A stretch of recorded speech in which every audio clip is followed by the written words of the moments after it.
Dewan Juri yang arif dan bijaksana, hadirin calon penghuni syurga. Pertama-tama dan yang paling utama, marilah bersama-sama kita panjatkan rasa puja beserta puji syukur kita atas kehadiran Allah Malikur Rahman Azza wa Jalla, yang mana Allah telah menciptakan 7 lapis langit tanpa tiang-tiada gugur, 7 hamparan bumi tanpa gantungan tiada hancur, tempat makhluknya bersandiwara. Ada yang bernaung di bawah payung kemiskinan, dan ada pula yang bernaung di bawah payung kekayaan, dan tidak sedikit orang-orang yang merintih di bawah payung kesusahan.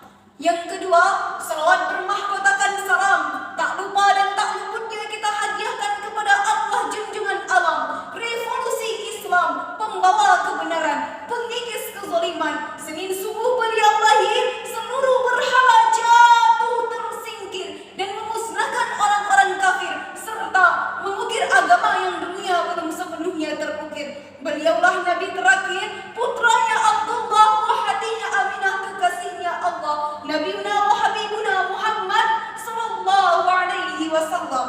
Allahumma salli wa sallim wa barik alaih. Judul pidato saya ialah peluang dan tantangan generasi muda di era globalisasi.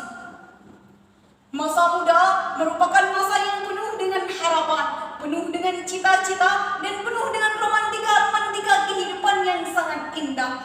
Keindahan masa muda dihiasi dengan bentuk fisik yang masih kuat, berjalan masih cepat, pendengaran masih akurat, penglihatan masih cermat, kulit wajah indah mengkilat. Walaupun banyak jerawat tetapi tidak gawat karena masih ada obat di toko-toko terdekat. Oleh karena itu, pantaslah bila para pemuda dan remaja merupakan salah satu penentu maju dan mundurnya suatu negara, menjadi tulang punggung estafet perjuangan bangsa. Sebagaimana Syekh Mustafa Al-Ghalayaini, seorang pujangga Mesir, berkata, sesungguhnya di tangan pemudalah urusan umat, dan di kaki-kaki mereka lah terdapat kehidupan umat. Sebab pemuda laksana api yang berkobar, tak pernah redup, tak pernah luntur, bahkan tak pernah hancur. Oleh karena itulah Bapak Presiden kita Insinyur Soekarno pernah berkata, beri aku 10 pemuda, maka akan aku guncangkan dunia.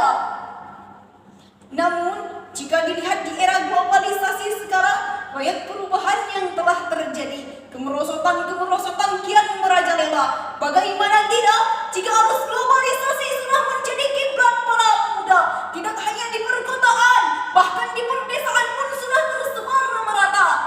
Pemuda lebih senang pergi ke konseran daripada ke masjid untuk salawatan. Pemuda lebih sanggup membaca WhatsApp berjam-jam daripada membaca Al-Quran. Seperti inilah potret kehidupan pemuda kita di zaman sekarang. Kemerosotan-kemerosotan yang disebabkan oleh arus globalisasi ini tidak boleh dibiarkan, apalagi menutup mata dan tidak melakukan apa-apa. Terlebih lagi, maraknya informasi menjadi trending di era globalisasi.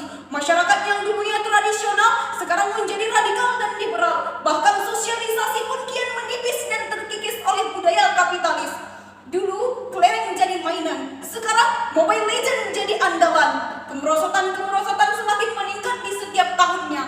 Orang-orang semakin berlomba-lomba untuk mendapatkan kesenangan, sementara urusan akhirat dilalaikan.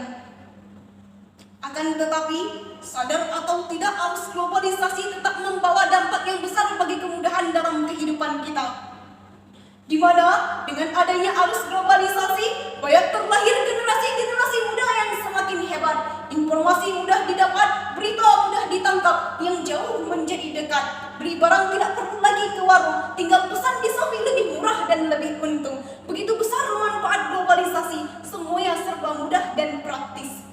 Tetapi hadirin, dengan semakin hebatnya arus globalisasi ini, banyak tantangan yang harus kita hadapi. Moral kian merajalela, kebaikan kian diabaikan, kemungkaran kian ditegakkan, potensi terjadinya kriminalitas semakin meningkat, timbulnya berbagai informasi yang tidak akurat, bahkan kesenjangan sosial di masyarakat.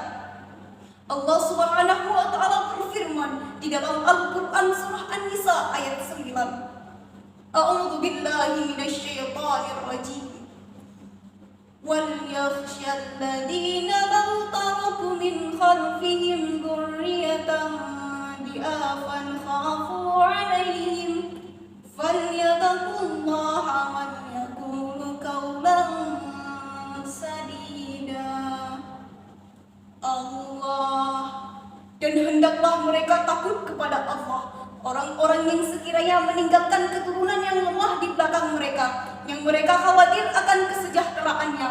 Oleh karena itu, bertakwalah kepada Allah, dan hendaklah mereka berbicara dengan tutur kata yang benar.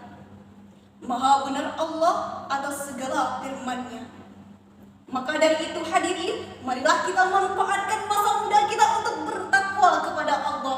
Sebagaimana sabda Rasulullah SAW, tidak akan bergeser kaki manusia pada hari kiamat dari sisi rupiah sampai ia ditanyakan tentang 5 hal. Salah satunya ialah tentang masa mudanya, untuk apa ia habiskan. Bangkitkan negeri, lahirkan generasi pemuda harapan, tumbangkan kezaliman. Bangkitkan negeri, lahirkan generasi pemuda harapan, tumbangkan